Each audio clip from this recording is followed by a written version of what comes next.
What time is it where you are? And where in the world are you listening from tonight? If you're settling in to relax or drift into sleep, welcome. You're in the right place. Let's dim the lights and gently go back in time. It didn't begin with flowers. It didn't begin with long glances across a room or whispered invitations under the stars. In the medieval world, dating, at least the way we imagine it today, wasn't a matter of choice or chemistry. It was a negotiation, a strategy, a form of alliance wrapped in expectation, formality, and deeply layered silence. But that doesn't mean there wasn't love. Somewhere beneath the layers of silk and duty and social class, love did happen. Sometimes quietly, sometimes at great cost, sometimes not at all. But first, let's step into the world they lived in. The year is 1282. The smell of hay and ash lingers in the air. Thatched rooftops slope low over the narrow streets of a small village, nestled between gently rolling hills. The cobblestones are wet from last night's rain, and chickens peck carelessly near the market stalls. Bells from the church tower mark the hour with a slow, heavy rhythm. For most people, peasants, tradesmen, farmers, the idea of dating did not exist. There were no candle-lit meals, no love letters, no chance encounters at the village well that led to weeks of butterflies and flirtation. Life was hard, survival came first. Marriage was practical, rooted in land, labor, and inheritance. Who your family approved of was more important than who your heart wanted. Still, even in these quiet corners, there were beginnings. Maybe it started at the spring festival. Banners hung between trees. Ale flowed freely. People danced, awkwardly, carefully, beneath the linen banners. A boy might glance toward a girl from the weaving hall. She might look away or smile or walk a little slower past his cart the next day.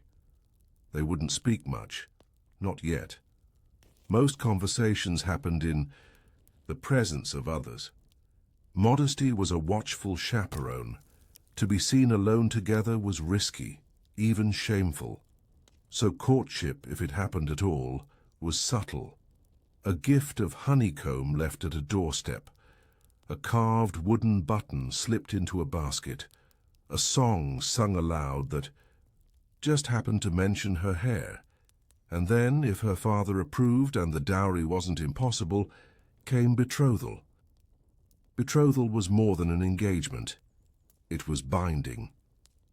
In some villages, a couple was considered legally attached the moment. Hands were clasped in the presence of witnesses. Promises mattered. To break them could bring shame not just to individuals, but to entire families. In cities and among the merchant class, things grew more complex. Marriage became a matter of upward movement. Marrying a girl from a family of wool merchants could change a mason's fortunes forever. Daughters were currency, their value measured in linen, acres, and alliance. Dating, as we know it, spending time together to get to know someone, was limited, ritualized, supervised. A noble girl might receive a letter carefully penned with poetic Latin phrases and an emblem pressed into red wax. She might be flattered, but she wouldn't respond herself. A maid would carry her reply, or more likely her father's. These exchanges weren't about affection. They were about legitimacy, family, and public appearance, yet love still tried to breathe between the cracks. There were ballads. Minstrels wandered from castle to castle, singing of doomed romances and secret meetings, of ladies locked in towers, and knights who rode through darkness just to glimpse their beloved through iron bars. These songs weren't accurate, but they were popular. In the courts of France and England, the idea of courtly love began to emerge. It wasn't dating, but it was the beginning of something that looked a little more like passion. In courtly love, a nobleman might swear his devotion to a lady, often someone married, often someone far above him in rank. His love was supposed to be chaste, honorable, and tortured. He might wear her colors into battle, write her poetry, fight for her favor in a tournament, but she could not love him back, not openly, not without ruin. This love was meant to ache, to want without touching, to adore without possession. It was theater, romantic agony, and it shaped generations of longing. Back in the village, things were simpler, but no less emotional. A boy might offer to help a girl's father repair the fence, not out of kindness, but as a way of being seen, of being approved. She might leave an apple in his basket when he wasn't looking, and if they were lucky and her family agreed and the parish priest gave his blessing, there would be a wedding, usually on a feast day. Often with a feast that barely fed everyone. Bread, cheese, ale, a pie if someone had been generous, and they'd begin their life not with a kiss but with chores. Dating, as romance, came only afterward, if at all. But in noble houses things were colder. A girl might be married by 14. Her husband could be twice her age. They'd meet once before the ceremony. Maybe not even then. Her mother might whisper, "Obey." Her nurse might whisper, "Be still." Her heart might whisper nothing at all. She'd wear a veil. He'd bring his seal, and that was that. They were bound, and yet even among the nobility sparks sometimes caught. A glance in the corridor, a shared prayer in the family chapel, a brief hushed laugh at the edge of a feast.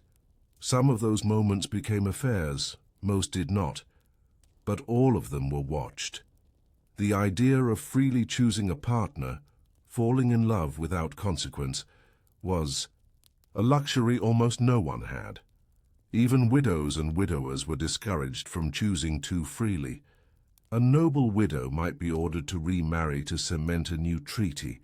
A common widow might be married off by her family to settle debts. And so, most dating, if we can call it that, happened in whispers, in risk, in between the official chapters of a life that was not truly one's own. But here and there love bloomed anyway. Two baker's apprentices who met in the early morning hours, passing each other between ovens and deliveries, a falconer and a midwife who walked the edges of the forest paths at dusk, a stable boy and a seamstress who dared to leave letters in the pages of borrowed psalters. They were not legends. They left no marks on the throne, but their moments mattered, because in a time when most marriages were arranged and most futures were fixed, even a few stolen minutes of real connection became the most precious currency in the world. The square was still slick with dew. Morning had just begun to stir across the city. The sunlight, pale and gentle, filtered through the clouds like an afterthought. Vendors were beginning to open their shutters, the clatter of crates and the creak of old wood echoing between the tight stone alleys. The city was not grand, just large enough to be walled, just old enough to carry a memory in its stones. She moved carefully down the path beside the baker's stall, holding a bundle, curved cloth in her arms and trying not to slip. Her shoes were worn thin. She knew the cracks in the road by heart. It wasn't a morning for poetry. It was a morning for getting things done before the bells rang for mass. But she saw him again. Near the fountain, he had a small wooden booth. There, not even a proper stall, just a table under a square of linen. He sold ink and scrap paper, fragments of letters, broken wax seals, half-used books, empty bottles that could be cleaned and sold again. His fingers were always smudged. His nails always stained a faint grey-blue like frost that never left. She had never spoken to him. She didn't need to. He always nodded when she passed. And sometimes, only sometimes, he smiled. He was not handsome in the way girls in songs dreamed of. His teeth were too crooked. His nose had a break in it. probably from some street scuffle long before she noticed him. But there was a stillness in him, a way he sat among his broken books and made the world feel slower. She liked that. There were no chaperones in the market. Not if you kept to yourself. Not if you didn't linger. But still, she never let her eyes rest too long on his. It was enough to know he saw her. In her family's house there was no talk of love, only marriage, the kind that made sense. Her father dealt in wool and was careful with coin. Her older sister had been married to a tannery owner. Her brother, apprenticed to a spice merchant. There was no room for softness, no space for stories.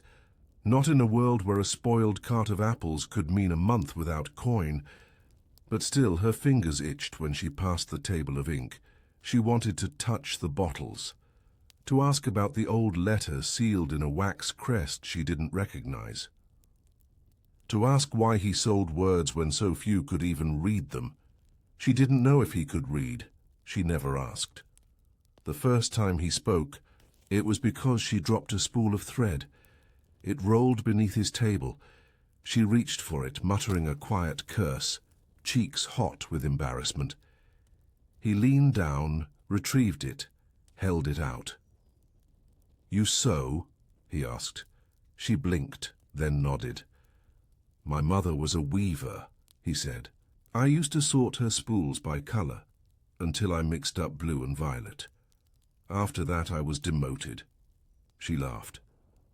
It was quiet, a small, strange laugh that came from somewhere in her chest that hadn't been used in a while.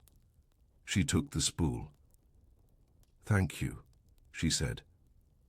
He didn't reply, just smiled and returned to arranging his papers, like nothing had happened, but something had. The next day she found herself walking past the fountain slower, and the day after that she bought a small glass bottle from him. She didn't need, but she paid the coin, and he gave her a wink instead of a thank you. That night she tucked the bottle beneath her pillow. It was nothing. It was everything. There were no rules for what this was. It wasn't courting. Not officially. He hadn't spoken to her father. There had been no exchange of gifts, no formal inquiry. It was just moments, glances, accidental laughter. But that was more than most had. Some women in the city were betrothed before they bled, promised like property, traded for goats, land, or family name. Some never met their husbands until the wedding night. Some married men they hated. Some married men they never truly saw. She had seen him. That was enough. For now, he gave her a scrap of paper one morning, folded, no seal, just placed into her palm without a word. She waited until she was home to open it. It said, "If I were a candle, I'd let myself burn down just to keep you warm." She stared at it for a long time, then folded it and placed it under the lining of her bodice. He never asked if she read it. She never said that she had. The days stretched gently, a rhythm, a routine, a look, a phrase, a gift of ink, a piece of thread. None of it promised anything, because promises in their world came with consequences. If her father knew, it would stop. If his landlord knew, he might be questioned. If anyone thought too much of their glances, it could all end with shame. But there was something brave about it, something gentle. To share something unspoken, to resist the brutal math of marriage and economy and legacy, to simply like someone, even if only in silence. She found herself humming when she worked. She stitched more carefully. She looked forward to the mornings, not because of the market, but because of a man who sold scraps and smiled like he knew the whole world was on fire, but didn't mind the warmth. One evening she walked the long way home, past the bakery, past the guard tower. past the well where the water always tasted of iron. He was there, not at the market, just sitting on a low wall, legs stretched, watching the sky. He didn't startle when she stopped beside him. They sat in silence for a long time, just breathing, just watching the clouds turn from pink to violet. "Why do you sell ink?" she asked finally. He didn't answer right away, then softly, "Because it's the only thing that turns silence into something you can carry." She looked down at her hands. They were rough from sewing, stained with dye, calloused at the edges. Not delicate, not royal, just hands, but he looked at them like they were made of light. She didn't kiss him, he didn't touch her. There was no music. No fanfare, just wind and warmth and the knowing that whatever this was, this unnameable thing between two ordinary people, it mattered. Not in the way the court kept records, not in the way churches documented unions, but in the way a body remembers, a touch that never happened. In the way a smile can become a shelter. They would not marry, she knew that. He was poor, her father would never approve. There would be another man, someone with land or grain or a name people recognized, and she would say yes because she must. But tonight she sat beside someone who saw her, not her dowry, not her face, just her. And that was a kind of love, too. Not the kind that ended in marriage, but the kind that would linger, quietly, forever. The weeks grew warmer. Spring arrived with slow confidence, weaving green into the trees, spilling blossoms along the stone walls that lined the edge of the city. The fountain in the square trickled a little louder in the mornings. Merchants left their shutters open longer, and the girl still walked the same path each day, but things were changing. The glances between them became longer, their words more certain. He began setting aside bits of parchment just for her, ones with frayed edges and faint traces of old handwriting, beautiful in their decay. She didn't ask what they had once said. She liked that they were now hers, blank and waiting. And she brought him things, too. A stitched scrap of cloth with a flower in one corner, a ribbon she had dyed herself, a stone from the nearby creek, shaped almost like a heart, smooth and pale. Each time she handed it over without explanation. Each time he received it with a quiet nod, never asking for more. It was never called love, not out loud. In their world that word belonged to songs, to oaths sworn before altars, to noble letters and royal engagements, to marriages arranged by elders and signed into law, to lovers who held hands in poems, not in life. But if it wasn't love, it was something close, and it was theirs. They didn't speak of the future, not often, because both knew it could not belong to them. Not entirely. Her father had begun asking questions, subtle but pointed. "Where were you this morning? Did you stop at the tanner's? I need his figures by Sunday. There's a boy in the square who sells paper. He's a bit familiar, don't you think?" And then the sharper line. "You're not still sewing for free, are you? If someone wants your time, they can pay for it." She said little, smiled when she needed to, let her eyes drift to the ground as though she hadn't heard. But she knew. Time was running thinner.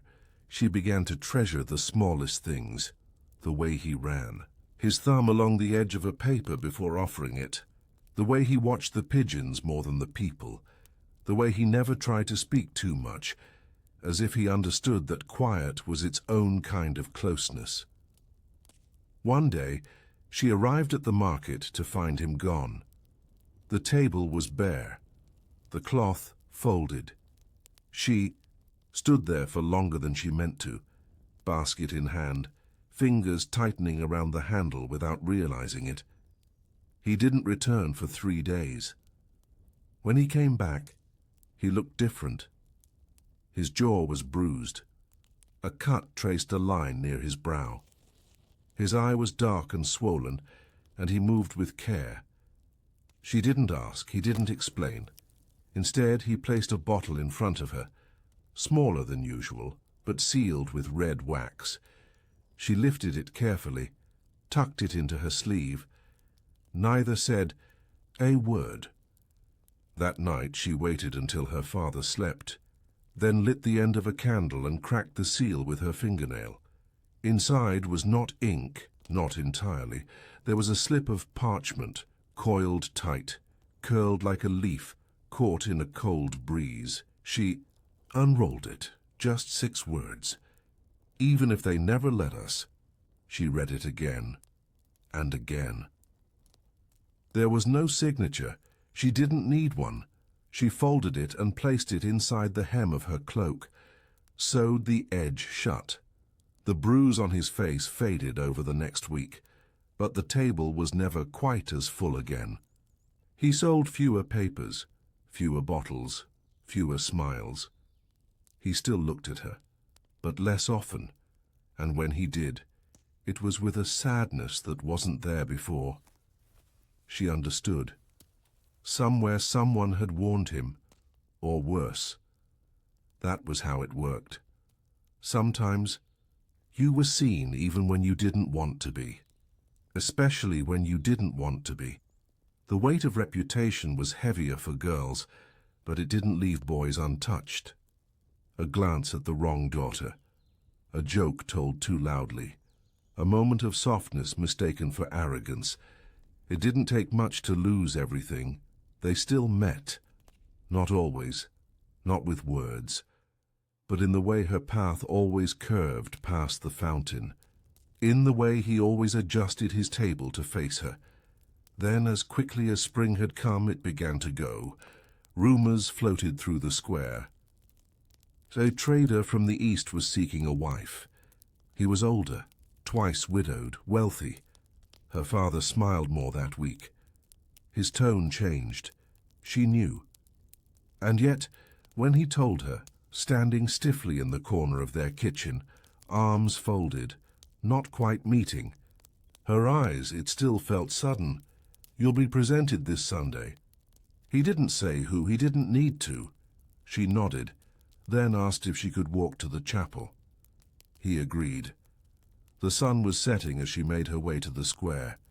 Most of the booths were already covered, the last light of day reflected off the cobblestones, like glass, and he was there packing his bottles with slow, deliberate movements.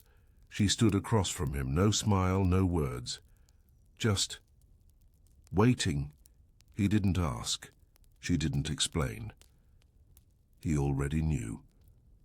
After a long silence, he picked up one of the parchment scraps, folded it, placed it in her hand. It was blank. She stared. Then he took a bottle of ink from his basket, uncorked it, dipped his finger in, and gently, slowly wrote one word across the paper with the tip of his finger. Remember. She didn't cry, she didn't kiss him. She only folded the paper, placed it into the small pouch at her waist, turned, walked away. That Sunday she wore a dress of faded gold. Her hair was pinned, her hands gloved. She curtsied just as she'd been taught, smiled when spoken to, listened to the trader's son describe his holdings, his lands, his plans. She said all the right things, and when she looked up, past the lanterns and the stone wall and the watching eyes, she saw the faintest glimpse of ink on the wind, a smudge of blue-black, a boy turning down an alley. Gone. Years would pass, the city would change, but she would still walk past the fountain sometimes. Still glance toward that corner, even if it now held a spice booth or a carpenter's bench or nothing at all. She would still keep the bottle in a box near her bed, still reach for the scrap of paper when she needed to remember that she was once seen, truly seen, and once, long ago, loved, not for what she would bring or become or perform, but simply for who she was. In a world where dating was rare and marriage was rarely chosen, that was a miracle. A quiet one. But miracles didn't need applause. They only needed to be real, and she had been real, he had been real. And even if the world never knew it, they had known it, and that was enough. The house she moved into was made of stone, colder than her father's home, taller too. It had 2 chimneys and narrow windows with thick panes of bubbled glass that distorted the light. The ceilings were high and echoed when she walked across the wooden floors. Her husband's voice echoed there too, even when he spoke softly, which he rarely did. He was not cruel, nor was he kind. He treated her with the calm detachment of a man who had acquired something valuable and now needed it to function. She was spoken to like a well-crafted object, appreciated for its usefulness but not for its soul. She was to manage the household. She was to oversee the servants. She was to bear him children. And she did.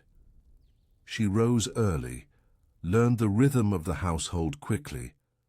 The maids respected her silence. The cook watched her closely at first, but soon understood she knew how to keep accounts, how to ration flour, how to stretch root vegetables into 3 days of meals. She did everything expected of her, not because she wanted to, but because she didn't know how not to. That's how women survived. You became what was required, but sometimes, late in the evening, when the house quieted and the shutters were drawn, she would sit near the hearth, not too close, not where the warmth might lull her into forgetting, and she would open the box she kept hidden behind the old tapestries. Inside were 3 things: the glass bottle with the red wax seal, the scrap of parchment with a single word in ink, written by a fingertip, and a small bundle of dried wildflowers collected in silence during a spring she never spoke of again. She never told her children where they came from, never mentioned his name. She didn't need to. His memory was not something to explain. It was something to hold, quietly, inwardly, the way one holds the memory of sunlight on skin, or a dream too beautiful to share aloud. Her life moved forward like a cart on worn tracks, dutiful, predictable, and in that there was a kind of safety, but not joy. Joy had lived in a glance, in ink-stained fingertips, in stolen afternoons beside a crumbling fountain. Now joy was something she didn't think about, until one day she heard a sound. It was late morning. The household was bustling. A new order of cloth had arrived, and she was expected to inspect it.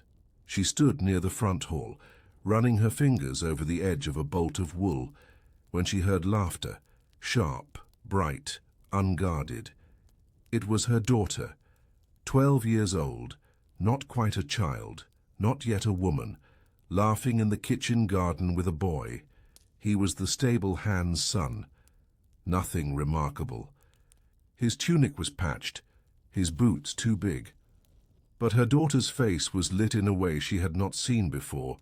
She didn't speak, didn't interrupt, just watched from behind the curtain, and for a moment she remembered what it was to smile without calculation, to laugh without listening for footsteps, to want something without having to measure it against duty. That evening, she said nothing. Let her daughter chatter on about herbs and fencing lessons and the new filly born behind the barn, but something inside her stirred, a memory, a softness, a fear. She knew how this could go. She had lived it, and she had also watched what happened to girls who loved too freely. She had seen the maid dismissed without warning, belly swollen beneath her apron, had heard the whispers about the cooper's daughter who vanished for a season and returned with silence stitched into her every gesture. She wanted to protect her child, but also She didn't want to crush her. It was a delicate line. One night, as they walked together along the edge of the property, the moon low, the trees bare and whispering, her daughter asked, "Did you ever love anyone before, Father?" It was not asked cruelly, just curiously, like a question formed in the dark before sleep, not meant to change anything, just to understand. She paused. Her breath clouded the air, and then, softly, "Yes." Her daughter didn't ask more. Didn't press, just nodded, and slipped her arm through her mother's, and they kept walking. Years passed. The boy grew into a man. He became a messenger for a local merchant, rode between towns, carrying sealed letters and small parcels, reliable, quiet, not wealthy but not poor. Her daughter loved him still. It showed in the way she waited for his return, in the way her voice changed when his name was mentioned. Insaima. The way she stitched a blue ribbon into her hair every time he was due to arrive. And one day the messenger came to the door, not with a parcel, but with a request. He asked to speak with her husband, to request her daughter's hand. It was bold, unexpected, unapproved, and it stirred something old in her heart. Her husband was furious at first. He has no holdings, no title, no future. But she spoke that night. For the first time in a long time, she asked for something, not because it was expected, but because she believed in it. She told him that their daughter would be cherished, that love was a kind of future, and that the cost of denying it was far greater than any loss of coin. He listened, grudgingly. But he listened. And a week later, the match was accepted, not with joy, not with fanfare, but with quiet permission. On the wedding day, her daughter wore the blue ribbon, and as they stood in the garden, flowers blooming, bells distant in the air, she slipped the small glass bottle into her daughter's hand, said nothing, just pressed it into her palm. And her daughter understood, because some things don't need to be said aloud. They are passed down in silence, in gestures, in stories left half told. That night, as the household celebrated, she sat near the hearth once again. The tapestry still hung beside her. The box was empty now, but her hands felt lighter, and for the first time in decades, she wept, not out of sorrow, but relief, because a part of her, life, the part she thought she had buried beneath duty and silence, had not been lost. It had become something. It had lasted, not in the way she once dreamed, but in the way that mattered most. And as the fire crackled low, and the sound of music drifted in from the other room, she closed her eyes and remembered, not the heartbreak, not the longing, just the warmth of ink-stained fingers, of laughter by a fountain, of a time when love, however brief, had made her feel whole. The days after the wedding were quiet. The house felt emptier, though it still echoed with the clatter of spoons in the morning, with the low voices of servants arranging the day, with the pacing footsteps of her husband marking the hours like a clock wound too tightly. Her daughter's room remained untouched for weeks, bed made, embroidery half finished, a small shoe tucked under the chest, forgotten. No one said it aloud, but the emptiness was heavy. Not mournful, just changed. She spent more time in the garden now. It had once been her daughter's favorite place, the soft clover underfoot, the weathered stone bench beneath the fig tree, the wooden fence slightly crooked at the far end. Time had passed here in quiet rituals, herb cutting, flower binding, afternoon readings. Now she came here alone, not to tend, but to sit, to feel. It was late summer. The days were long and the air smelled of earth and sun-warmed stone. Insects moved lazily through the rosemary, and pigeons cooed from the roof beams. Nothing was urgent anymore. There were no more lessons to prepare, no more dowry linens to mend, no more anxious glances at passing messengers. There was only her and memory, and the quiet ache of having lived through things she could never name.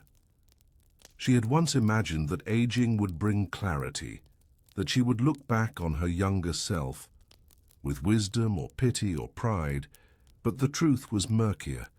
She looked back with tenderness, with a longing that felt both foolish and fierce. That girl, who had lingered at the fountain, who had held scraps of paper like treasure, who had stitched her heart into a single glance, she was still here. Beneath the fine linens, the greying hair, the cool smile worn like armor at the dining table. The girl had not gone. She had simply grown quiet. The garden helped her remember. So did the letters. She had never written to him, not once. And yet, in the years since, she had written to him 1,000 times in her mind. In the dark, when her husband's snoring drowned the world, in the bath when steam wrapped her like a veil, in the still hours before dawn, when the rest of the house belonged to dreams, they were never letters of desperation, only observation. She told him about the way bread cracked fresh from the oven, about how her son learned to whistle with his fingers, about how one day she dropped a pitcher and didn't apologize to anyone. She imagined his replies, sparse, thoughtful, ink still smudging his fingertips. He would ask if the fig tree still bent low in the wind. He would ask if she still hummed when she sewed. He would say, "I remember." And she would believe him.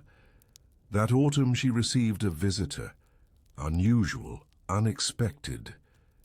She was reading by the fire when the maid knocked gently and said, "There's a man at the door. Says he knows you."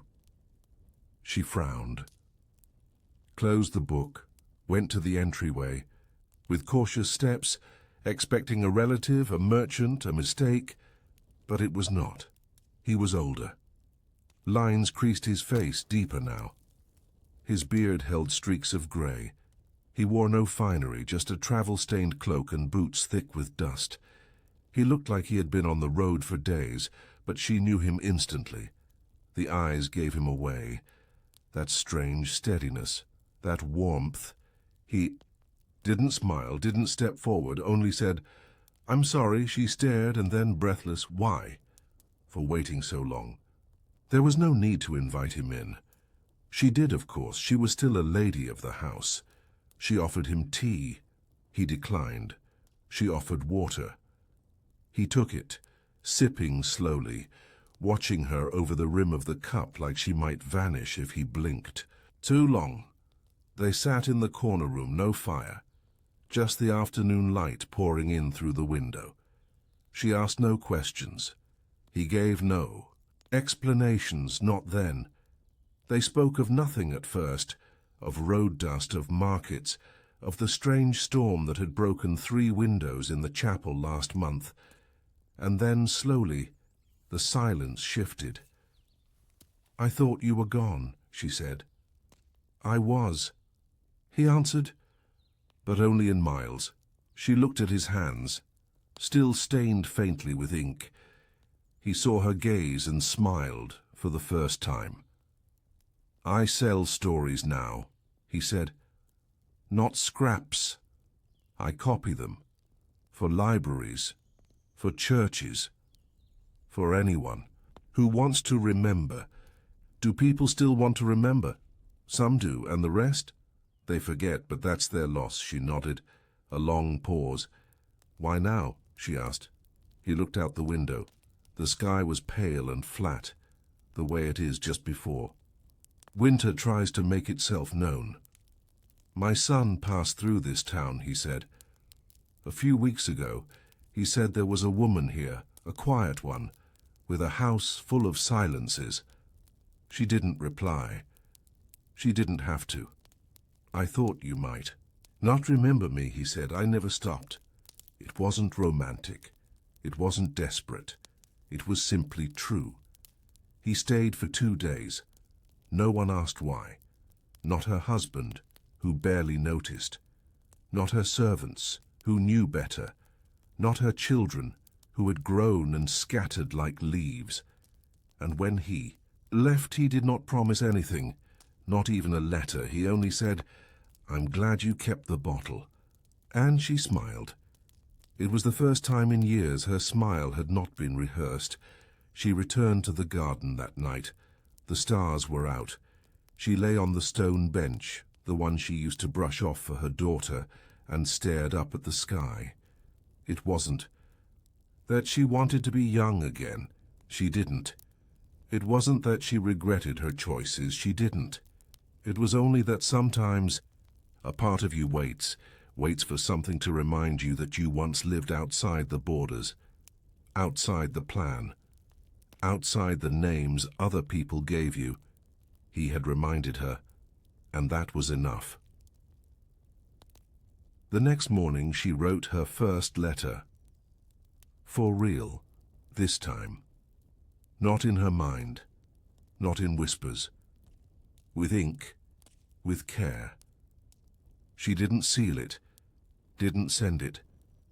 Just folded it and placed it beside the bottle in the box. And that night, when her granddaughter asked her, "What was love like when you were young?" she smiled. Not the polite smile, not the rehearsed one, but the smile of a girl who once dropped a spool of thread in a crowded square and found in that small moment the beginning of a world that no one else would ever quite understand. And she said love was quiet and fierce, and sometimes it left behind the only truth you'd ever need. Her granddaughter didn't ask more. She only sat beside her, legs swinging, and held her hand, and neither of them spoke for a long time, because sometimes silence says everything. And in that silence lived the ghost of a boy with ink-stained fingers, and a girl with ribbon in her hair, and a love that never needed to be written down to be real. She was older now, the kind of older where time stops surprising you, where days blur into one another and the body becomes a little stiffer in the mornings, but the mind, oh the mind, drifts more freely, where memories return not as stories, but as smells, as the angle of light on a windowsill, as a soft pressure in the chest that rises without warning and says, "You were there. You remember, you were once young." Her granddaughter visited often, a thoughtful child with quiet eyes and a voice like rain tapping on rooftops, soft and persistent. She asked questions, but never too many. She understood that not every silence needs to be filled. One evening, as dusk settled its weight on the stone walls of the house, the girl came carrying a bundle of pressed flowers. She had gathered them along the far path that led to the old mill. Lavender, white bellflowers, a single spray of rosemary.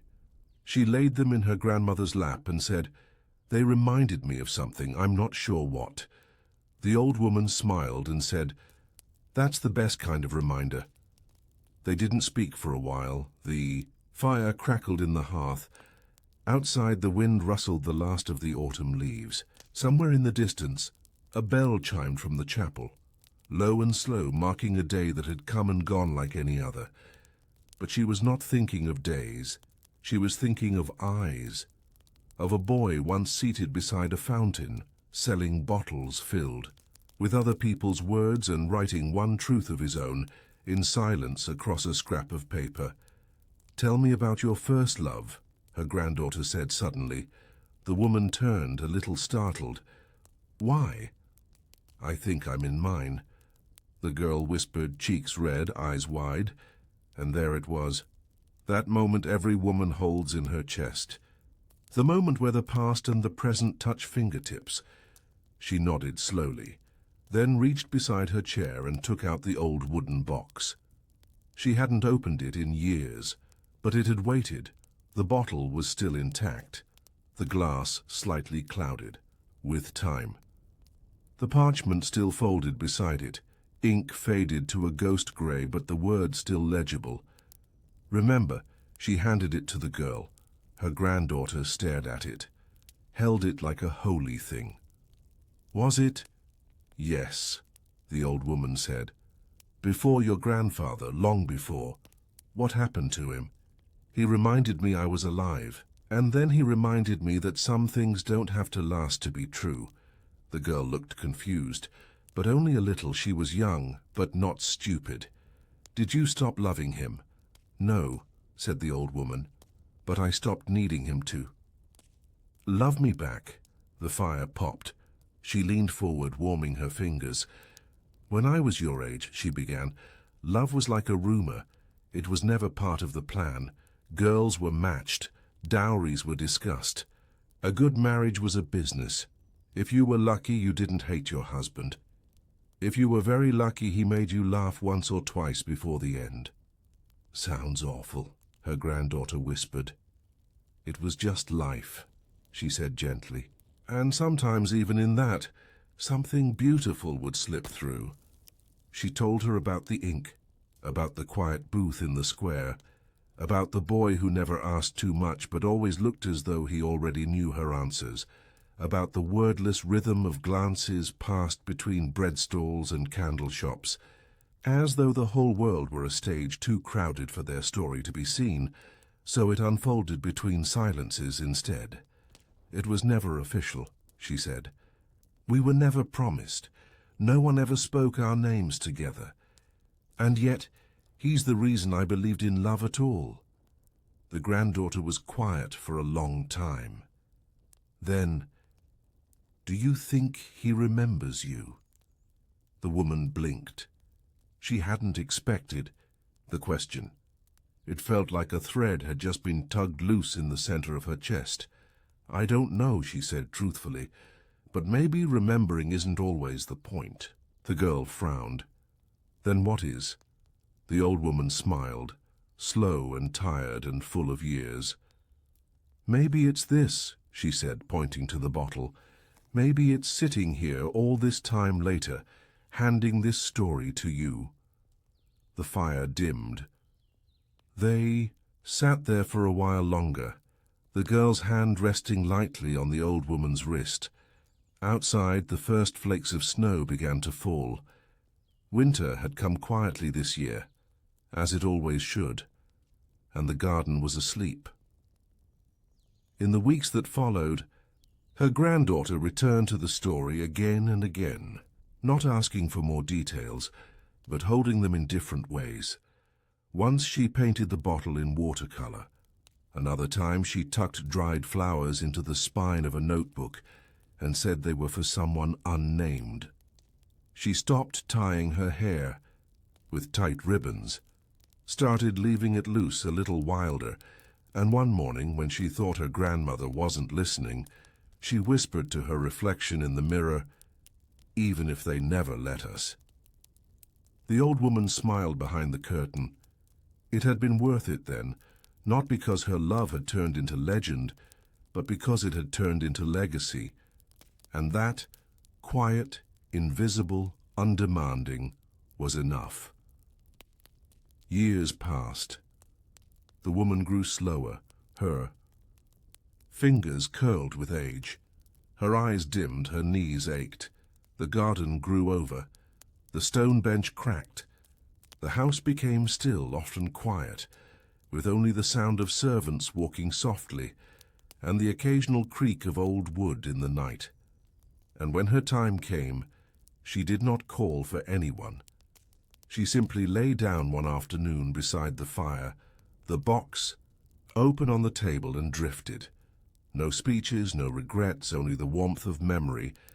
Like a shawl wrapped tight around the bones, they found her smiling, the bottle beside her hand, the parchment gently clutched between her fingers, and when her granddaughter held the paper again, she finally understood. Not just the word, but the way it had been carried, tucked and hidden and protected, not out of shame but out of reverence. She buried the bottle with her, but kept the scrap of parchment, pressed it into the cover of a new book, one she began writing that very night. It was not a book about war, or politics, or kings. It was a book about glances and ink, and love that doesn't end even when it cannot stay.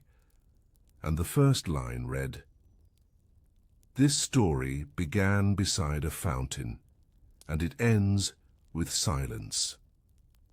But somewhere between the two, a girl lived, fiercely and remembered, and so the story lived on, not loudly, not proudly, but faithfully, as it always had."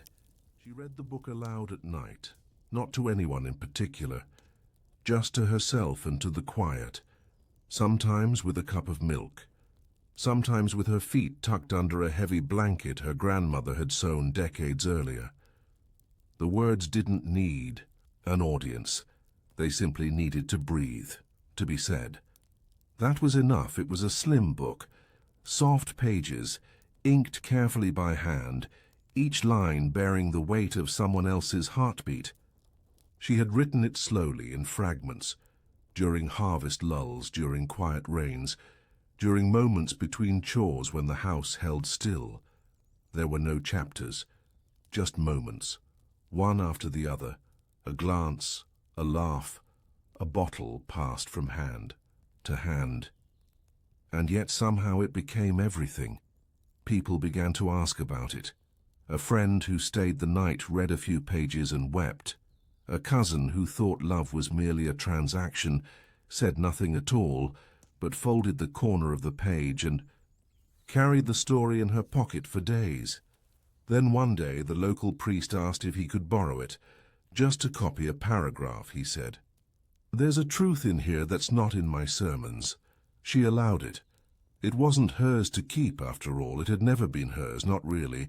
It had belonged to her grandmother, to that boy, to every girl who had stood at a window wondering whether to speak, and to every boy who had written love letters he never sent.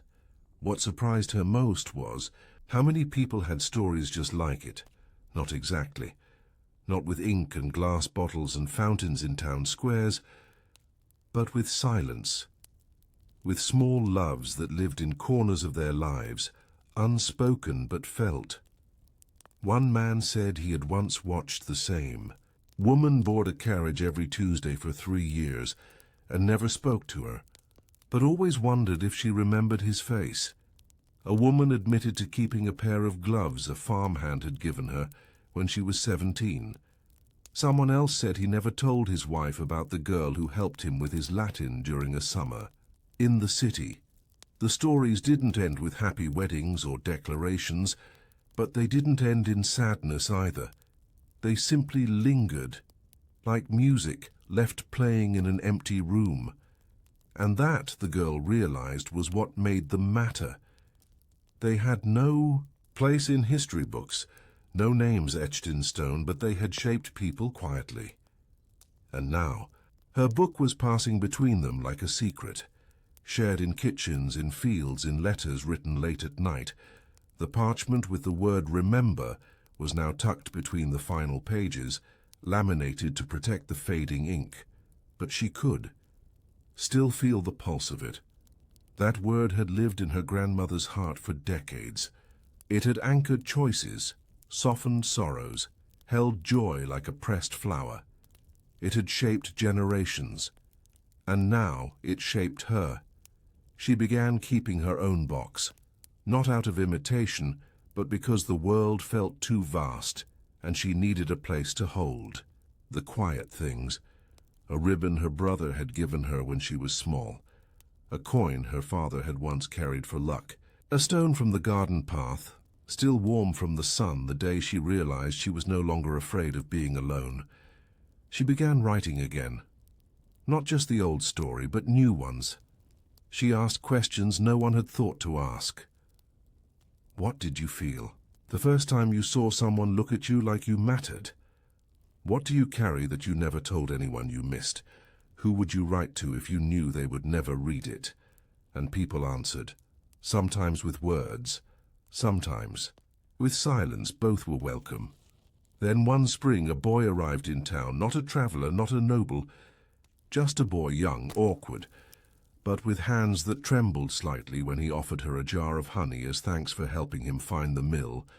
She took it, smiled, thought nothing of it, until the next day, when he returned, with no honey this time, just a question. "Did you write that little book, the one about the bottle?" She hesitated. "Why do you ask?" "I read it in my cousin's attic. Thought about it every night for a week, and then last night I dreamed of a girl with ink on her cheek and a boy who only ever said one word." She didn't answer, didn't need to. He smiled, offered her a scrap of paper, just a scrap, folded into the shape of a bird. Inside, a single line. "Sometimes stories come back around." It wasn't love, not yet, maybe never, but it was something, and something is how all the best things begin. They talked more after that. Shared walks, shared meals, shared silences that didn't ask for explanation. He had a soft voice. He stuttered sometimes, but he remembered details, remembered that her sleeves were always a little too long, that she hummed when she thought no one was listening, that she always read the ending of a book first before deciding whether to start. It. She didn't know if it was love. She didn't care, because she had learned something her grandmother had always known. Love doesn't need to be named to be real. It just needs to be noticed, nurtured, held in the palm like a small fire. Years passed. She married. Eventually, not the boy with the honey, though they remained close. She married someone who listened, who didn't try to possess her story but honored it. He knew about the bottle, about the book. He didn't ask to read it twice. Once was enough, he said. It told him everything he needed to know. They raised children who loved stories, children who were taught that real love rarely arrives loudly, but always leaves something behind. A look, a scent, a phrase whispered in a dream. One of those children grew up to write a play. Another became a midwife who sang the same song her great-grandmother once hummed in the garden. And the youngest? He became a bookbinder, and in every binding, beneath the cover, he slipped a hidden scrap of paper. Always. Blank, always folded, sometimes shaped like a bird, sometimes like a bottle, sometimes just plain, but always with room to write something only the reader would know. He never told anyone why. Until one day, an old woman in a green cloak came into his shop and asked if he remembered the story of a girl who loved a boy who never spoke, but always knew. And he said, "I do." Because by then everyone did, not by fame, not by legend, but by something deeper, by the quiet truth that stories once felt never truly leave us. They simply wait, like ink in a bottle, like a breath in winter, like a girl standing by a fountain, heart open, eyes wide, remembering. She kept the original bottle on the mantel, not for decoration, not for sentiment, but as a reminder that something small, something fragile, can hold a lifetime. That glass, like memory, doesn't have to be loud to be permanent. And that even sealed things breathe just a little. Visitors often noticed it, some asked, some didn't. Those who did were told kindly, "It's just a keepsake from a story that mattered." And then the subject would drift, because the best stories don't always need retelling. They live in glances, in silences, in things left unsaid. One spring morning, the family gathered for the first time in months. Rain had washed the town square clean, and the sky was unusually bright for the season. There were children, Hers, her children's children, even a newborn held, snook in linen. The house that had once echoed with her grandmother's footsteps was now filled with mismatched laughter and soft singing and the scent of bread too quickly baked. She stood in the doorway, a mug of tea warming her fingers, watching them all. Her daughter was braiding her niece's hair. Her son was teaching the youngest how to blow a whistle made from bark. Someone played a soft tune on an old lute in the corner, off-key but heartfelt, and in the chaos of joy she noticed something almost too quiet to matter. Her eldest, the bookbinder, had gone upstairs, returned with a new journal, placed it gently on the lap of his youngest cousin. A girl of perhaps 12, she opened it. On the first page, a folded scrap, just like always, and on it, not blank this time, but one word: choose. The girl blinked, read it again, looked up. Asked nothing. She didn't need to. The ritual had passed hands again. That evening, after the guests had gone and the hearth was soft with low flames, she opened her grandmother's old book. The spine had cracked. The pages smelled of time. A few corners had been mended with care. She ran her fingers across the lines, not to read them, just to feel them, to feel her grandmother's voice echoing in her fingertips. It had taken generations for the full weight of that story to find its shape. It had grown quietly, persistently, like ivy through stone, unseen until it was everywhere, in lullabies, in tucked-away pages, in whispered answers to questions children didn't quite understand. Was love always like this? No. But sometimes it was better. She closed the book, went to the garden. It was spring again. The fig tree still leaned. The bench had been replaced, but in the same place.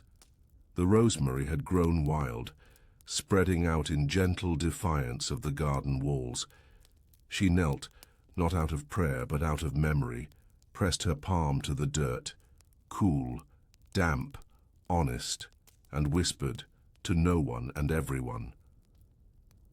I remember. A breeze stirred the branches. A bird called once, then fell quiet, and somewhere in a house far away a girl unfolded a note that simply read, "Sometimes the most important part of the story is that it was never told to the world, only to one heart, and that was enough. The world moved on, it always does. Nations rose and fell, laws changed, books were written and rewritten, lovers came and went, but always, always, someone kept a bottle. A letter, a name unspoken but never forgotten. And that was how it lived, not in records, not in monuments, but in the rhythm of hearts that refused to forget. In another town, in another time, a teacher sat beneath a tree and told her students, "There was once a girl who loved a boy who sold words. She never married him, but she never stopped loving the way he looked at her as if she were a story too sacred to write." The students laughed.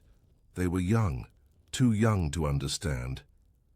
But one, just one, sat quietly, eyes distant, thoughts deeper than her age. And later that evening she began writing something of her own. Not because she was told to, not for praise, but because some stories demand to be reborn in silence, and some hearts are born remembering a story they've never heard. The bottle remained, tucked on shelves, in corners, in drawings, in dreams, not always literal, but always there. Because stories like this, the quiet kind, the aching kind, the ones that bloom and fade in secret, are never truly forgotten. They live where memory whispers instead of shouts. They live where names aren't needed. They live where love, once felt, continues, even if no one else ever knows it existed. And so the story of a medieval girl who once paused beside a fountain, a boy who folded a note he never meant to send, and a word that carried centuries of longing, never ended. It simply softened and settled and waited for you. The years turned, as they always do, quietly, relentlessly. The house shifted with time. Walls remained, but lives passed through them like soft wind through a field. There were new coats of paint now, a better roof. The squeaky stairs had been fixed, though she missed their familiar song. Our grandchild had turned the old storage room into an art studio. Light poured through the windows there, and it always smelled faintly of paint and lavender. But the hearth remained, the garden remained, and the story too remained, woven now, into the lives of people who didn't always realize how much of it was in them. Every once in a while someone would find the book, tucked in a linen drawer, or under a stack of prayer scrolls, or wrapped in silk among old shawls. They'd read a page, then another, and suddenly feel as though they'd been told a secret their heart already knew, and always, on the first page, the single word, remember. The bottle, once a simple keepsake, had become a symbol. Some turned it into jewelry, a locket with a piece of old paper, a pendant shaped like a tear, filled with tiny dried petals. Artists painted it, each one a little different. Some placed it on a windowsill with light streaming through. Others held it in the hand of a young girl sitting by a crumbling fountain. And in every version, the bottle remained closed. Not to hide its contents, but to protect what it meant. It wasn't the ink that mattered. It was the silence between words. The girl, now a woman, now a grandmother, now gone, was remembered not by name, but by presence. Her laugh, as told in memory, was soft. Her stories were always just a little unfinished. Her advice rarely direct, but always correct. She had once said, "There are some kinds of love that don't ask you to change. They just wait quietly for you to remember who you are." No one had forgotten that, even those who'd never heard her say it aloud. A small chapel on the hill kept a copy of the book. Not in its library, but on the altar, next to a cracked basin filled with water and rosemary. Pilgrims came not for miracles but for stillness, for the soft turning of pages, for the way the story seemed to pause time, if only for a moment. They said reading it felt like walking into a room you didn't know you'd missed, or like being seen by someone who never asked you to explain. One evening during a storm, the chapel lost power. The priest lit a candle and found a group of travelers huddled in the back, flipping through the old book by flame. No one spoke.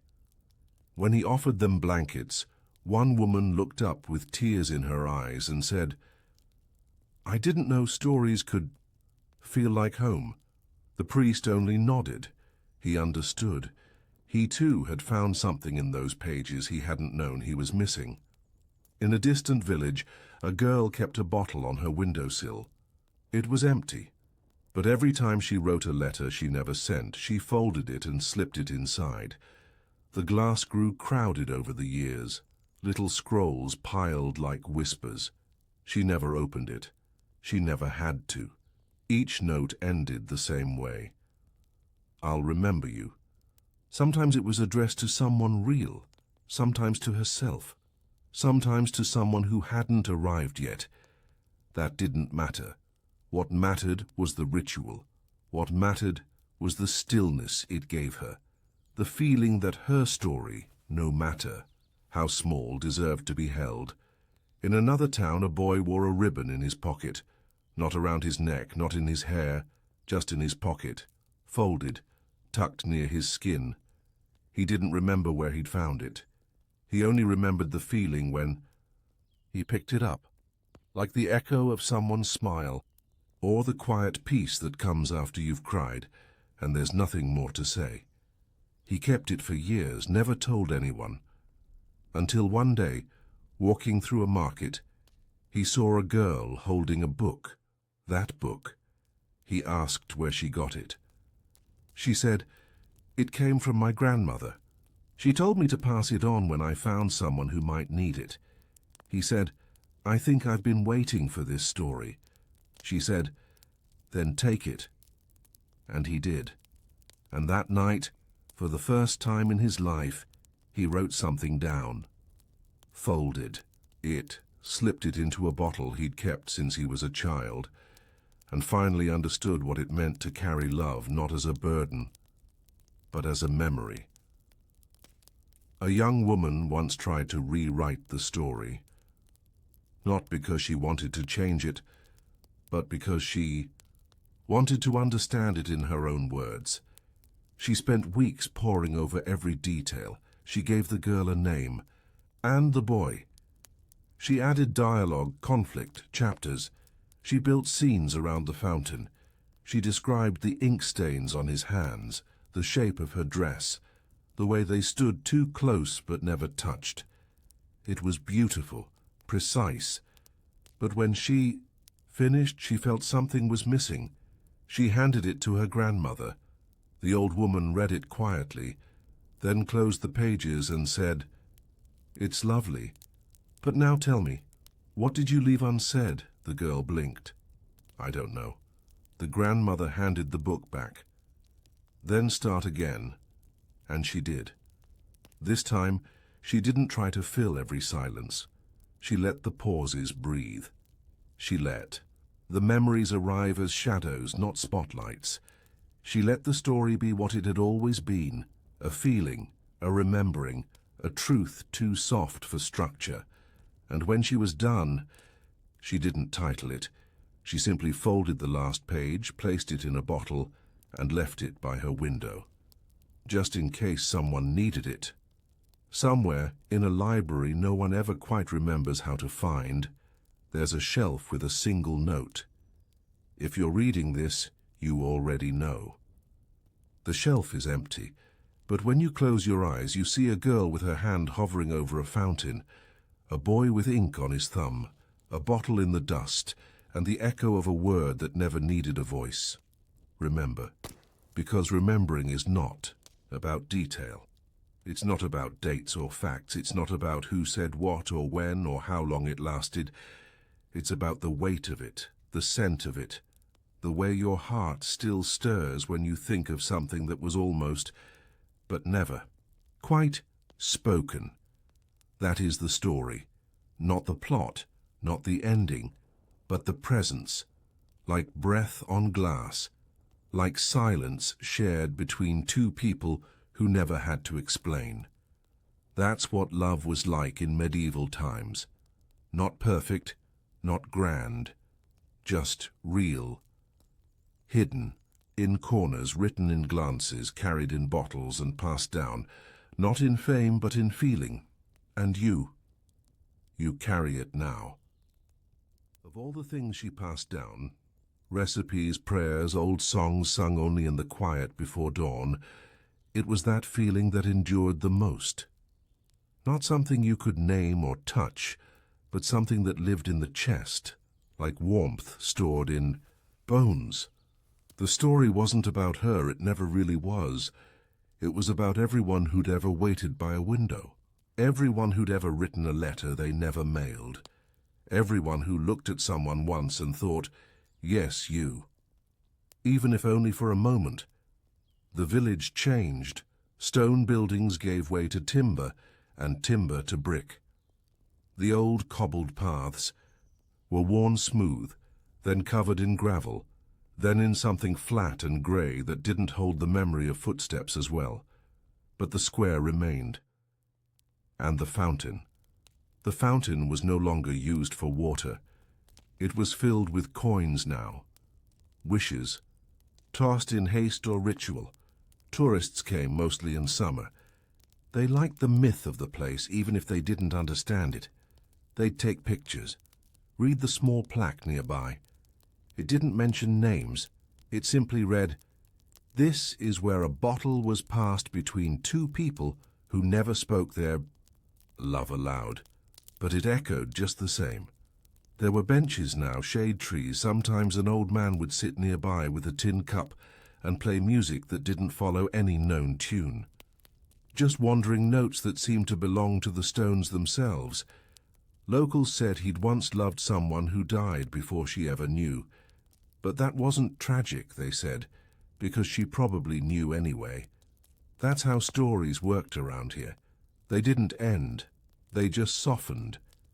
And sometimes they passed into hands that didn't know they were holding them. A girl sat on the edge of the fountain one day. She was young, maybe 17.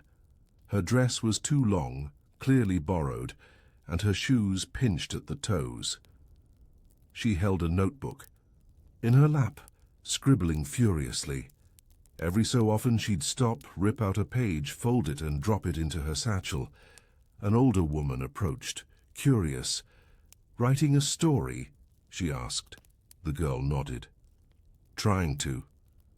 "What's it about?" The girl hesitated, bit her lip, then shrugged. "A boy, but not really. More about the space between him and the girl, and how that space feels like the whole world sometimes." The woman smiled. "You've heard of the bottle, then?" The girl blinked. "What bottle?" The woman only nodded. "You'll find it, or it'll find you." Later that night, the girl wrote something she didn't understand. She folded it, didn't mail it, didn't throw it away. She tucked it inside the hollow of a book she'd found on a library shelf. No cover, no title, just cracked binding and the faint scent of rosemary pressed between the pages. The note read, "I think love lives in the waiting." That book passed hands. The library eventually closed. Books were sold, misplaced, donated. That same book ended up in a second-hand shop by the sea. One day, a boy found it, not looking for anything in particular, just passing time while the tide came. He opened the cover. The note fell out. He read it, folded it, put it in his pocket without knowing why. Years later, he would find it again, crumpled and yellowed, while packing for a move. He'd unfold it, stare at it, and realize this is how his mother had always loved, with silence, with care, with presence, not performance. He wouldn't know who wrote it, but he'd keep it anyway, because some truths don't need a name to be true. A historian once tried to track down the original story. She found fragments, mentions in diaries, half-remembered retellings in family Bibles, scribbled lines in the margins of old ledgers, a record of a merchant who sold ink, a girl noted in an old tax list with a dowry unusually large for her station, but no full names, no clear dates. And yet, something about it persisted. She collected every version, wove them together, wrote a paper. But it didn't feel right. Too academic, too distant. So she started over. This time, she wrote it as a letter, not to anyone in particular, just to the story itself. She wrote, "You were never meant to be captured. That's your magic. You live in pauses, in the breath between what was said and what was meant. You don't need me to tell you, but I needed you to remind me." She left the letter in the chapel, folded, tucked behind the basin. No one knew it, was there, until a young boy visiting with his parents dropped his toy behind the altar.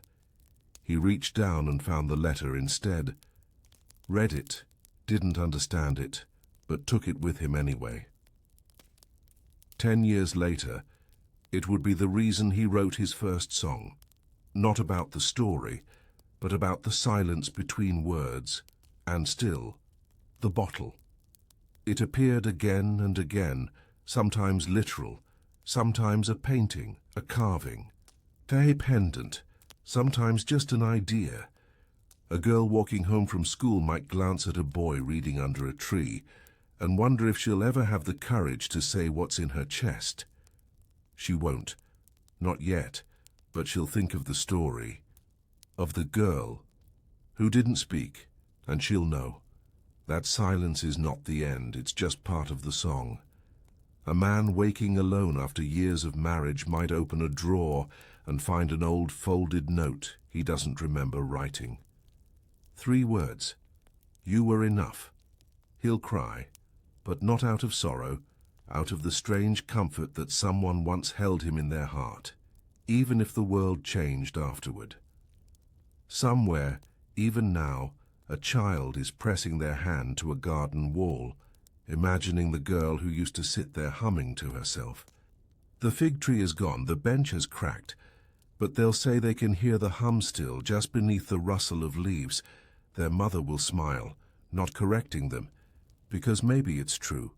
Maybe the story hums still, not in song, but in stillness, in memory, in the spaces between, where all the best stories live.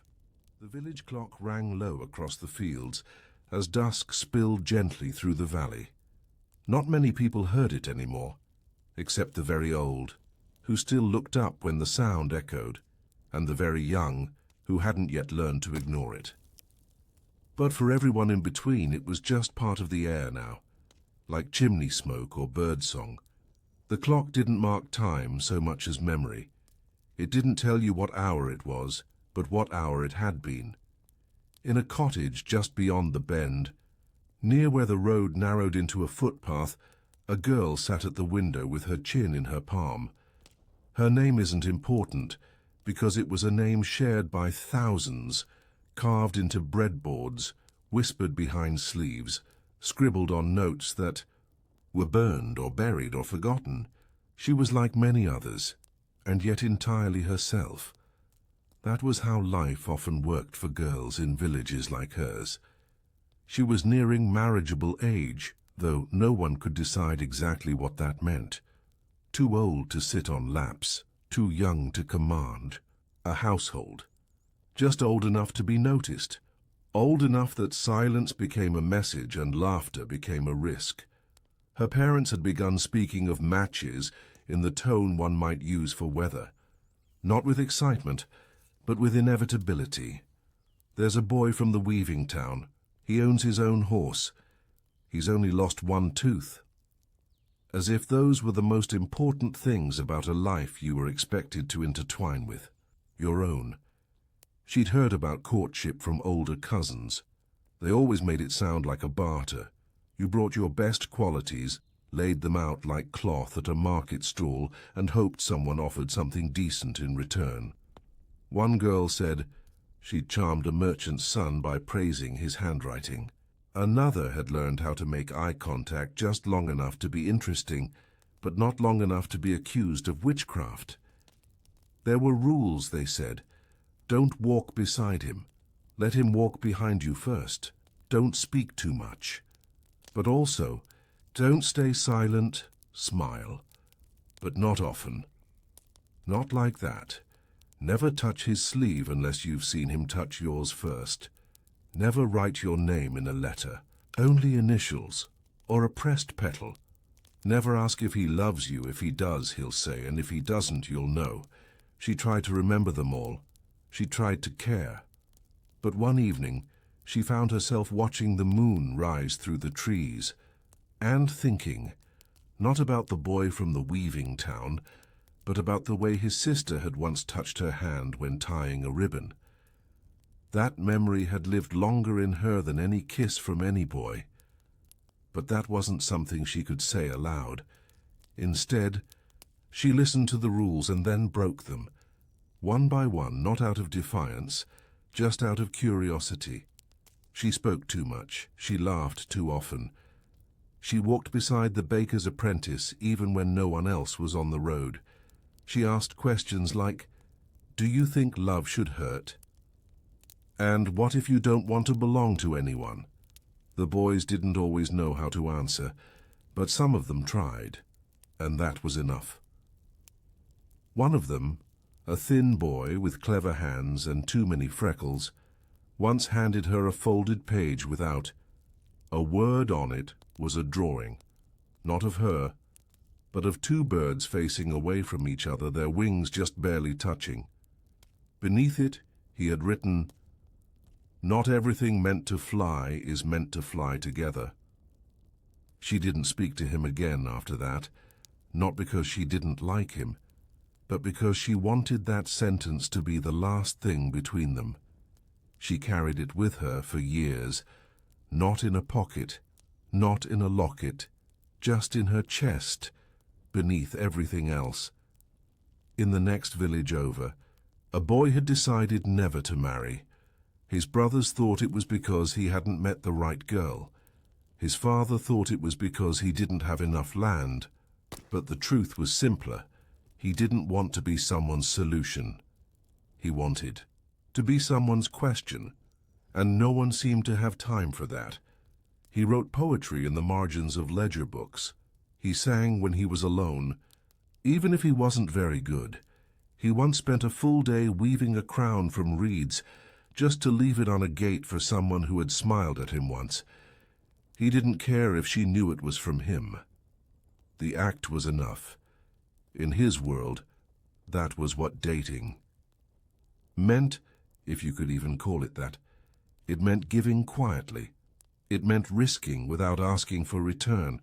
It meant hoping someone would one day see you not as useful, not as strategic, but as known. There were festivals, of course, saints' days and harvest feasts, moments when people were allowed, expected even, to step outside their normal roles and flirt beneath the veil of celebration. They'd wear flowers, paint their hands, dance in patterns that mimicked old pagan rituals no one admitted to remembering. You'd know who was interested by the way they passed you the bread, by whether they looked back after you laughed, by the length of the ribbon they offered when the music stopped. These moments mattered, but they weren't everything. The real intimacy was often quieter, passing each other in the fields and saying nothing, sitting on opposite ends of a bench and letting the space fill with understanding, leaving a single fig on the windowsill, sharing a secret. Only in the way your eyes paused on someone's mouth. That was how love bloomed in medieval times, not always through declarations or dances or contracts signed by fathers. Sometimes it came through the gentlest forms of rebellion, a glance that lasted a second too long, a touch that wasn't quite accidental, a refusal to marry the boy with the horse, even when everyone said you'd be lucky to have him, because sometimes luck wasn't enough. Sometimes you wanted to be chosen for your thoughts, not your dowry. Sometimes you wanted to sit by the fountain with a boy who said nothing, but understood everything. Sometimes you wanted to remember how it felt to be looked at as though your soul was a library. Someone wanted to spend a lifetime reading. Years later, that girl with the too long dress would look back and realize something. She hadn't been searching for romance. She'd been searching for recognition, and in the quiet chaos of her youth, she had found it. Not in the boy from the weaving town or the baker's apprentice or the festivals, but in herself, in the way her hands still shook after she touched someone for the first time, in the way her voice softened when she spoke of things that mattered, in the way she kept the drawing of two birds long after she forgot the boy's name. That, she realized, had been the truest form of love, not the kind that required a name, but the kind that taught you your own. And maybe that was what dating had always been about, even back then. Not about finding the perfect match, not about getting married before the next frost, not even about proving your worth, but about brushing up against another person's world just long enough to realize your own was worth exploring too. There was a saying, passed quietly between midwives and grandmothers when the young women weren't listening, though they always were. A whisper more than a proverb. What begins at the eyes lives in the breath. What lives in the breath lingers in the bones. It was not about passion. It was about attention, because in the medieval world where most things were decided for you, your birth, your work, your ceiling and your floor, there was one strange, persistent freedom left untouched by law or land, where you let your eyes rest, and who noticed? The young often thought of love as a kind of freedom, the only one they might ever have. But they quickly learned that even that came bound in rules, some spoken, some written, many unspoken, and watched like traps laid in a forest path. A girl might watch a boy for a season. Then he would disappear, called to service, apprenticed, in another town, married off to a cousin, and all she'd have left was a color, a scent, a line he said once while walking past the well. Sometimes that was enough to carry her heart for years, because dating, as we call it now, didn't always look like two people knowing each other deeply. It looked like guesses, looks imagined, conversations whispered in the dark, and yet somehow it still changed lives. There was a boy who worked in the mill, though he had no head for numbers. He was meant to take over the work from his uncle, who had gone half blind from the flour dust. But he was clumsy with ledgers, unsure with measurements, and always fell asleep in meetings. What he loved, quietly, secretly, was words. Not books. Those were rare, but words. He collected them like coins, carved them into scraps of bark, wrote them on stones with charcoal, and left them in his pockets. He had a habit of watching people's mouths as they spoke, memorizing the shape of each, foul like it was a secret. There was a girl who passed by the mill every Wednesday with her father's boots in a sack. She brought them to the cobbler always at the same hour. She never spoke to the boy, not once, but she always slowed as she walked past the window where he stacked grain. One day she found a stone on her doorstep. One word. Still. She didn't tell anyone. The next week she slowed again. Another stone appeared. Wait. Then close. Then if. No name. No explanation. Just these fragments, left like breadcrumbs along a trail that could never truly be followed. She kept them, in a pouch under her pillow. When her aunt asked why she smiled in her sleep, she said it was nothing. But it was never nothing. In a different town, far from any mill, a widow taught her niece how to sew tiny pockets into dresses. For what? The girl asked. For what matters, the woman replied. Not coins, not keys, things you'll never say aloud. The girl didn't understand, until she was 15 and someone handed her a dried flower, pressed flat between pages of scripture. He didn't look at her when he did it. She didn't ask him to explain. But that flower lived in her hidden pocket for 20 years. By then, it had turned to dust. But the memory was still whole, and that was the point. There were dances, yes, but not the kind with candles and orchestras and spinning dresses. Village dances were earthy, boots in mud, fingers sticky with honey and cider. Music played on whatever, could be strung or struck or whistled. The steps didn't matter as much as who you chose to move with, even if just for a minute. A glance during a harvest reel could be enough to begin a whole season of hope.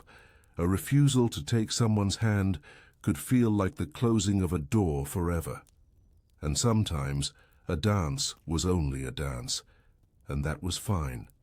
Too, not every flicker had to become a fire, but some did, and those you never forgot.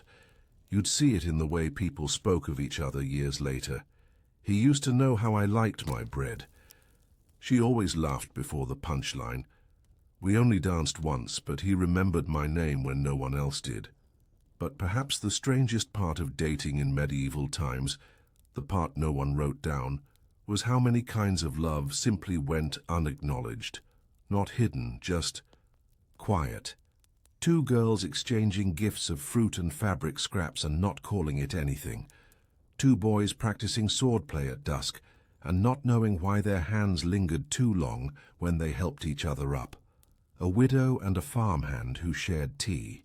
Every week for years, never touching, never speaking of what was between them, but always saving the best chair for each other. The church didn't understand it. The law didn't recognize it. The town whispered, but the fields didn't mind. The river didn't judge, and the birds still sang.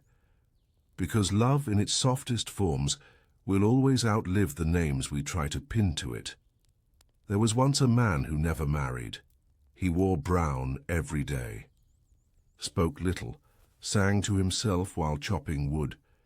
People said he had once been in love with a girl who died before the banns were read. Others said he'd loved a soldier who left and never returned. Still others said he simply never found the right one. He never corrected them, but every winter he brought firewood to 6 different houses without being asked, and every spring he left flowers on the steps of the weaver's hut. No one ever saw him do it, but the weaver always left a note, tied to her gate the next day. The words varied, sometimes just one, sometimes a whole poem, once simply, "I know," and that was all either of them ever needed. In the end, what dating was like in medieval times cannot be drawn with clear lines. It was a tapestry woven from longing and silence and small rebellion, from eyes that dared to linger, from notes carved into bark, from the bravery of simply being seen. No contracts could measure it, no church could contain it, because it happened in the quiet hours, in the pause between chores, in the brush of hands while passing bread. It was love that didn't announce, for itself, didn't wait to be approved. It simply breathed, and in doing so, survived even now, especially now, in every quiet moment where one soul pauses and dares to feel something for another. The world may change, the roads may smooth, the language may shift, but the rhythm of human connection, that strange, trembling thing we once called courtship, remains, not in the rules we follow, but in the risks we take when we let ourselves look a little too long, and hope, in the softest part of our being, that someone sees us too. Somewhere along the coast, nestled behind dunes that whispered with dry seagrass and the hum of wind-split gulls, was a village no map had faithfully kept. Not because it lacked importance, but because it was the kind of place that lived more in memory than in geography. Roads bent in on themselves there. Trees grew slightly sideways, and every second or third window carried the flicker of a candle lit for reasons no one quite remembered. In that village lived a woman named Esme. Her name is worth keeping this time, not because she was any more special than the others, but because her story lingered longer in the cracks between the stones. Esme had never married.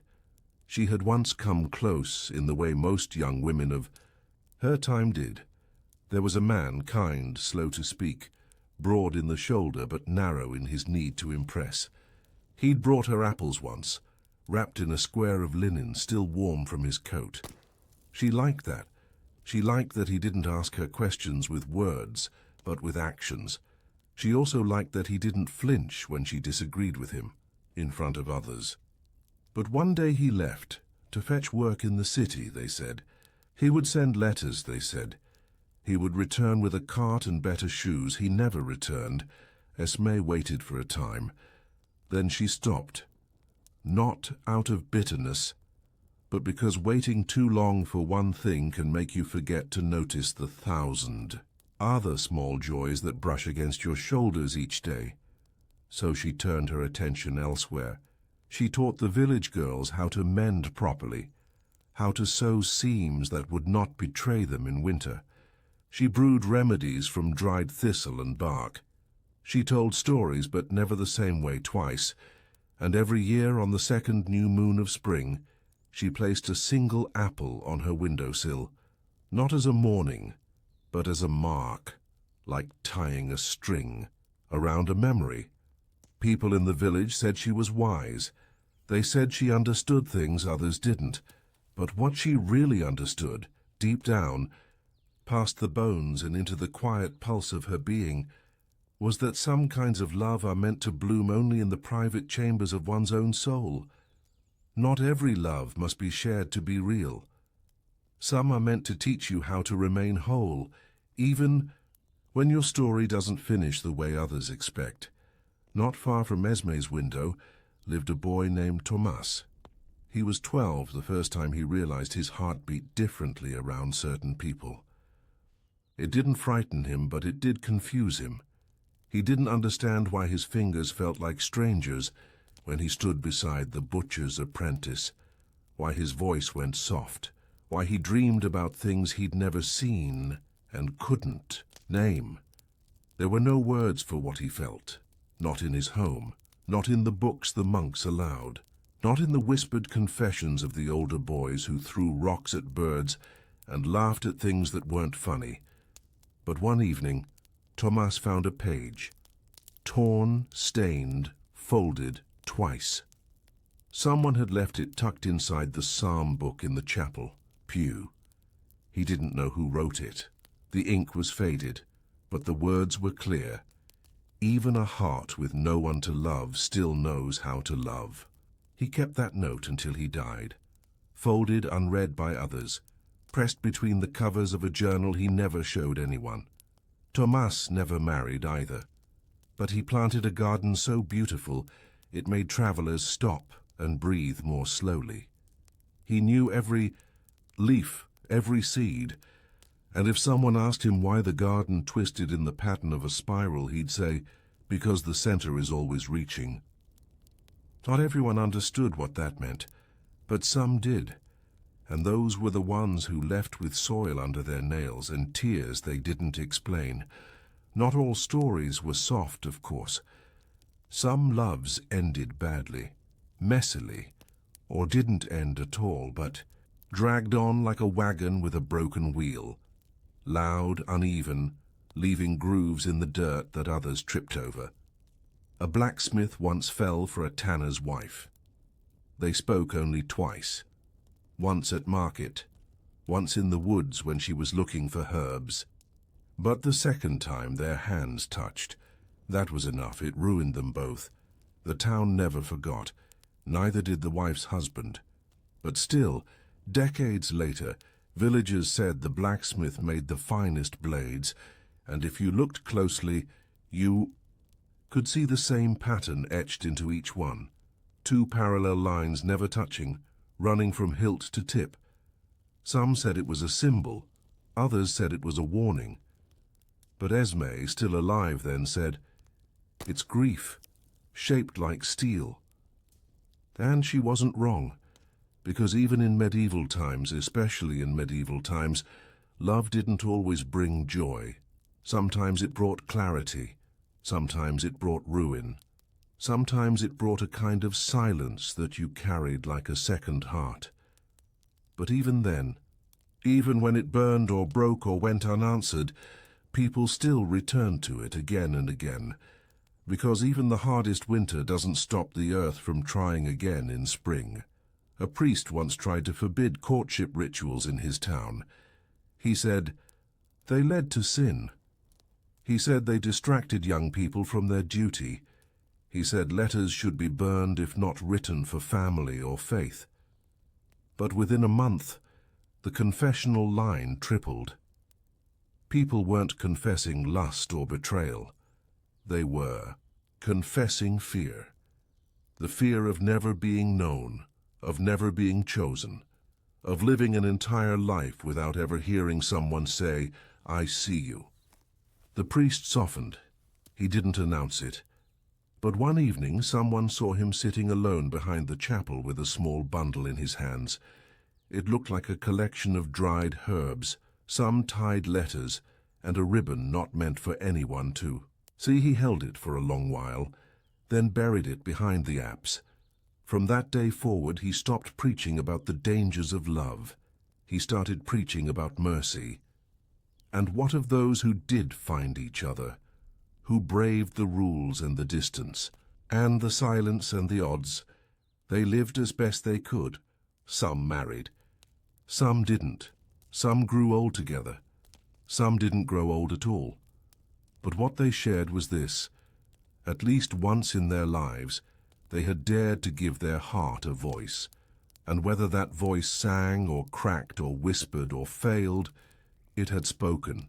And that, in the end, was what mattered. Not the outcome, but the offering. Not the response, but the reaching. Because that was dating in medieval times. Not glamorous, not easy, but honest. Rooted in gestures too small to notice unless you were already listening.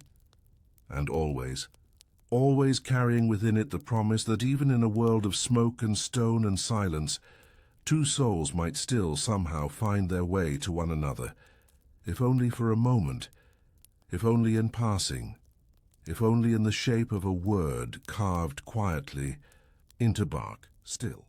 The road into town had once been packed with carts, boots, and hooves. Over the years it softened, worn down by less traffic, more grass, and the quiet refusal of time to hold its shape forever. But even now, if you followed that winding path, through the low stone gate, you'd eventually find a patch of cobblestone where the moss grew slower, where footsteps once paused, lingered, returned. That was where lovers used to meet. Not loudly, not boldly, just enough. Enough to be real, but not ruinous. Enough to carve a space into memory without carving a scar. No one ever told the children why that patch of road felt different. They only said, "Don't run there." And the children didn't know if it was out of respect or superstition or something older than either. But they listened, because even at a young age they knew some silences were sacred. A girl named Lena once waited there 3 nights in a row. She never said who she was waiting for. She held nothing in her hands. Not a flower, not a letter, not a token. Just herself. Shoulders set, eyes tired, mouth not quite hopeful, and not yet resigned. On the 4th night, she didn't come. No one asked her why. But a few weeks later, someone noticed a carving on the high, low stone wall near the gate. It was faint, like someone had done it with a piece of bone or a dull knife, but the words could still be made out. "It's okay if you don't. I loved you anyway." No one claimed it. No one painted over it either. They just let the rain decide when it would fade. It took 7 winters. Some romances made it into the ledgers. When land changed hands, when daughters were given as dowries, when sons returned with new brides and new last names. These were the loves the world could count, but the others, the unrecorded ones, lasted longer. A widow who buried her husband and remembered someone else every time the wind picked up in autumn. A boy who kissed his best friend behind the granary and never spoke of it again except to the trees. A woman who found an embroidered handkerchief in her belongings each year on her birthday, left by someone who never knocked. These stories didn't make it into books, but they lived in bread recipes passed from hand to hand, in the way people folded their letters, in the color of thread chosen for mending sleeves. Love, in medieval times, was often coded, not because people were afraid, but because they were careful, because some feelings were too large to name and too delicate to display. In a mountain village, covered in mist for most of the year, there lived a man who carved wooden birds, not for sale, just to leave. He'd perch them on windowsills, place them in baskets of bread, tie them to the ankles of sheep before market. People never saw him do it. They only found the birds, each one different, each one with tiny marks along the wings. little slashes, dots, and lines that no one could translate. Some thought it was a code, some thought it was a prayer, but there was one girl, Ember, who saw the pattern. She noticed that the birds only ever showed up on certain days of the year. The same days her brother used to visit the grave of a boy who drowned in the lake, a boy he used to fish with, a boy he never named, a boy who once carved a bird for him when they were 15. When Ember told her brother what she'd noticed, he didn't speak. He only smiled, and that night a bird was left at her window too, its wings marked with a single word, you. She kept it in her sewing box until she was old enough to forget why it mattered, and then remembered again one winter while threading a needle and began to cry without knowing why. There were also stories of arranged unions that turned into something more. People often say those matches were cold, calculated, mechanical, but not always. Sometimes two strangers, joined by contract, coin, and family pressure, learn to make space for one another. It didn't begin with fire. It began with water slow, persistent, shaping the edges of stone. A husband who watched his wife from the doorway as she sang to herself and realized she smiled differently when she thought no one could see her. A wife who noticed her husband tightened his grip during storms, not because he was afraid, but because he remembered something no longer spoken of. They learned each other's silences, each other's thresholds, where to step, when to wait, when to leave bread instead of words. And over time they began to love, not because they were told to, but because they chose to. Each morning, each evening. In the quiet ways no one else noticed. Sometimes love didn't look like love. It looked like a neighbor bringing extra firewood and pretending it was surplus. It looked like two people washing their hands in the same basin, eyes never meeting. It looked like a song hummed too softly to hear, just loud enough for one person to recognize the melody. It looked like disappointment, like timing that never aligned, like a decision that protected someone else, but broke something inside.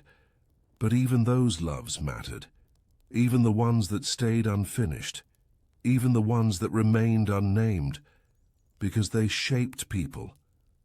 They softened them. They reminded them that to long, to ache, to hope in secret was part of being human, and sometimes that was the only part the world couldn't take away. A monk once wrote a line in the margins of his manuscript, "Love is the letter written in air, read only by the heart of the wind." He was not known to be poetic. His fellow scribes mocked him, but the line was copied again and again by later hands, and now it lives in the records of a monastery that no longer exists. Proof that even those who never left the walls of stone and prayer could still feel the pulse of something greater than rules. Even he, cloaked in silence and scripture, had once looked out at the rain and remembered someone whose name he dared not keep. In the final folds of memory, in the shadows cast by the fire's last glow, dating in medieval times was not a process. It was a reaching, a trembling, a hope carved softly into routine. It lived not in declarations, but in breath. Not in announcements, but in presence. And its legacy was not carried in songs or titles or dowries, but in the shape of someone's heart who once dared, even in the quietest way, to say, "You, just you," and meant it, even if no one else ever knew. There was a village wrapped in fog most mornings, where the sky always seemed a little closer to the rooftops, and the church bell sounded like it came from deep underwater. The people there rose early, not because they wanted to, but because the light arrived gently and without permission, slipping through the cracks in shutters, and calling even the most tired souls back to motion. In this village, love was not spoken of loudly. It was tucked behind gestures. A pot of stew left on a doorstep with no name, a sprig of lavender tied to a stable door, 2 loaves of bread when one would have done. It was woven into the rhythms of life like straw into the thatch. Nobody courted with roses or sonnets. They courted with wood chopped before a storm, with silence held during grief, with patience when someone's hands shook too much to tie their apron. The young watched this, of course. They learned what love looked like, not through stories, but through watching how 2 people sat side by side while peeling root vegetables. No eye contact, no music, just the slow cadence of time shared. That was all the music they needed. On a hill overlooking the town, a woman named Agnes kept bees. She was unmarried, middle-aged, and always carried a slight scent of smoke and honey. The children thought she was a witch. The adults said she was just someone who liked being left alone. But those who paid attention noticed something else. Every spring someone left a single bundle of thyme outside her hut, neatly wrapped. Always before sunrise. Agnes never said who it was. She never commented at all, but she dried the thyme and used it in every jar of honey she sold, each lid marked with a tiny engraving, a spiral inside a spiral. Some said it was a bee's flight path. Some said it meant nothing, but the man who left the thyme knew. He had once said to her in a conversation long before the town forgot they even knew each other, "I don't need your yes, just your remembering." And she had nodded, and she had remembered. There was a place in the woods where trees bent just slightly more than they should have, not from wind, not from weight, but from being leaned on. It was said that couples used to meet there, standing between the trunks like guests in a chapel of bark. You could almost see the shape of hands once held, the echo of voices that never needed to rise. Those who went looking for that place didn't always find it, but those who stumbled into it by accident said the air felt different there, like the trees were listening, like the ground itself had softened to hold every unspoken vow ever whispered among the roots. Some left tokens behind, a ribbon, a coin, a lock of hair. Some simply stood still, and that was enough, because sometimes to feel known even by the forest was enough. A woman once asked her grandmother how she knew her husband loved her. "He didn't," the grandmother replied, without bitterness. "But your uncle's mother did. She fixed my hem after a fire once, quietly, without asking." The girl was confused. "Then why did you marry grandfather?" The old woman shrugged. "Because he asked." "And why didn't you marry the woman?" "She never asked." "And what did you want?" The grandmother smiled. "I wanted someone who would remember my favorite color when I didn't say it out loud." "And did anyone ever?" The old woman closed her eyes and didn't answer. But later that evening the girl found a piece of cloth folded neatly in her sewing box. Green, exactly the shade of moss after rain. She never knew where it came from. But she never forgot. Among the monastery ruins where birds now lived and the stone had gone soft with moss, someone once carved a line into the base of an altar. It read, "Love is not the fire. It is the warmth that remains once the flame goes out." No one knows who wrote it. Some say it was a monk, others say it was a soldier. But the truth doesn't matter anymore, because what matters is that it stayed. Long after the sermons stopped, long after the roof collapsed, long after the town forgot, the names of the saints carved into the walls. That one sentence remained, like a breath held in stone, like a memory no wind could erase. In every village, in every time there were people who loved too soon, too softly, too differently. too quietly to be understood. They carried their feelings like seeds in their pockets, scattering them in fields where nothing might grow, yet still returning each spring to check, not out of hope but out of care, out of the belief that even if nothing blossomed, the act of planting mattered, and so it did.